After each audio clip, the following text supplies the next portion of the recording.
Somewhere between good and evil, between life and death, you'll find the Serpent and the Rainbow.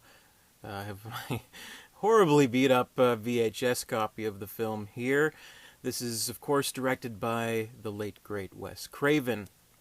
This is his zombie film, and of course with Wes Craven, we can expect something a little bit different. So what this movie does is it goes definitely to like sort of the hardcore roots of zombies and zombie kind of folklore, which of course originate in voodoo, which is something that the modern type of zombie movies, they don't really explore that too much. Like, more often than not, it's some kind of outbreak, some kind of infection, some kind of disease, and zombies go grr grr grr. This movie, it's I'll be hesitant to say based on a true story, but based on true findings of an anthropologist named Wade Davis, who wrote the book Serpent and the Rainbow, and it's about his experiences in Haiti. And basically, I mean, like, what the movie's about is he's kind of this adventurer. Bill Pullman plays Davis, and he's kind of like this, I don't know, like a low-rent Indiana Jones. He goes on these adventures and stuff,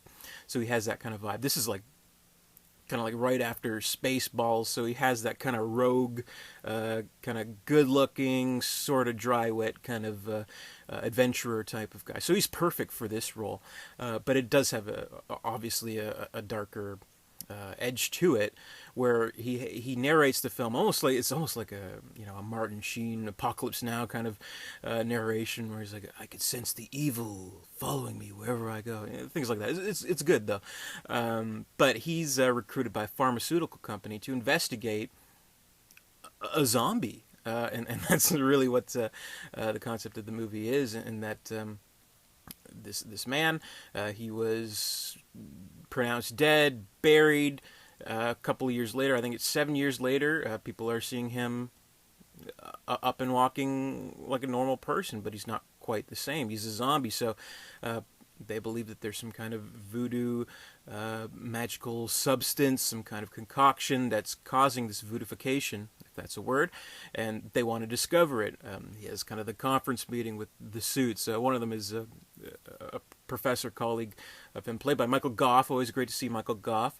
We're like, if we could find the actual kind of chemical solution to this, the actual formula to this, there's no limit to what we could kind of get from it. Like, think about operations and anesthetics. We lose so many people just by anesthetic alone. If we can find this way to essentially make someone dead, bring them back to life, we'll be able to save many lives, which is code for we'll be able to get many customers and make lots of money. Such is the case. So he's off to Haiti. He's investigating this whole mystery, basically. And of course, Haiti, a poor and corrupt kind of a country where there's secret police all around. It was filmed on location in Haiti, actually, and we get like a real sense of kind of realism from the movie, like real streets and real kind of locations, and that just adds to kind of the legitimacy of the movie. And I think the trivia notes at some point, it was getting increasingly hard for the crew to shoot there, and they couldn't guarantee their safety, so they had to shoot the rest of it in Dominican Republic, I believe. So, but it definitely feels like it's not some sound stage or anything like that. That's the important part. So Bill Pullman's he's investigating this, and he meets along the way another doctor, and she's superstitious but also scientific at the same time. So it is this kind of meld of these sort of beliefs, these ideals, and we meet all these people along the way. It does feel like kind of like an Indiana Jones kind of adventure. It feels like a straightforward drama in some points, and ultimately it is, because while ultimately, in the movie they discover that there is this powder, this concoction that has these properties that can do what it's supposed to do.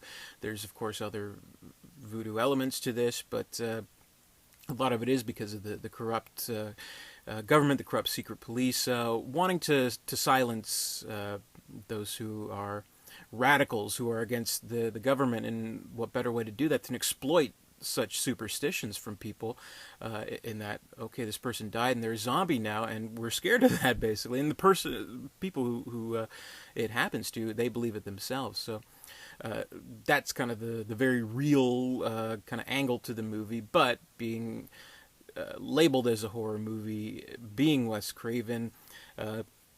There are horrific elements to the movie. Most of it, you'll note, kind of occur in the Davis character's mind, where we see some real, like, surreal kind of stuff. He's walking down this corridor in this prison, and we see the hands coming out at him, and the hands are like extending like in this crazy way, and he succumbs to the solution himself, and we see him like kind of submerged in this blood and stuff. It's really great imagery in this movie, and there's some crazy stuff at the end. Where there's Paul Winfield, he's great in this movie. I love Paul Winfield. There's one part I don't want to give away, but whatever. He takes his head and he pulls it off and throws it at him. It's great, but ultimately it's like, okay, because like, yeah, the big bad guy in charge, the voodoo guy, he has this kind of mind control over Davis, and he's visiting his dreams and just kind of poisoning his mind, and that kind of like makes the whole thing difficult. So I think it does find that blend, just as like with the actual kind of ideals and beliefs of the characters themselves. It blends kind of something very real, but something very surreal, and kind of puts it together, makes this horrific type of tone to the movie, which I think is great. So, I mean, under a different direction, I think this could have been like a straight drama or something like that. But because we have Wes Craven, I think he gives it that unique flavor that is just undeniable, really. And ultimately, I mean, the movie has its flaws. It kind of all amounts to kind of the cliched kind of stuff, like, oh, the damsel's in distress, the bad guy has her, good guy's going to come and save her, he's going to fight with the bad guy and he's going to win, and happily ever after, and that kind of stuff. And that's fine. I mean, just because we've gone through this whole journey, I think that's forgivable, especially when it's done in such a crazy kind of surreal way in the final act of the movie. But I think this is something very special, and I think it almost stands alone in terms of like modern zombie movies, and actually kind of bothering to kind of go to that type of route, because there's just something about, you know, how zombie movies are, like, I guess more with like what kind of branched off Night of the Living Dead, where it's like, okay, rotting corpses kind of going grr, grr, grr. Sometimes they run, sometimes they walk. We shoot them, shoot them, shoot them. This isn't like a target practice kind of movie. This is a psychological type of thriller. This is a political type of thriller, and I think it's a very, I'd say, underrated movie. I do. So, I mean, in terms of zombie movies, I think this deserves mention among the very best. Wes Craven proves once again, you know, he always does something a little bit different, and he delivers the goods in terms of scares, but makes it, you know, a straight, legitimate type of movie, which is what's so good about his movie. Whether he has a dime budget, like with Hills Have Eyes, or whether he has the whole, you know, Hollywood system at his fingertips with something like Scream, where he can do whatever he wants, basically. Here's something kind of in between, something different, and I cherish that. So, Wes, Mr. Craven, we miss you, we love you, we remember you always for the movies that you left us, and this is one of your gems, and that's my review. So if you'd like to give me a thumbs up, comment, rate, subscribe, all that good stuff. More horror movie reviews to come this month in October. Be sure to check those out, and check out my previous playlist for movies I've reviewed in the past. I have a whole playlist of the Nightmare on Elm Street series. I have Hills Have Eyes, the Scream movies, all that stuff. So check that out. Until next time, I'll see you later.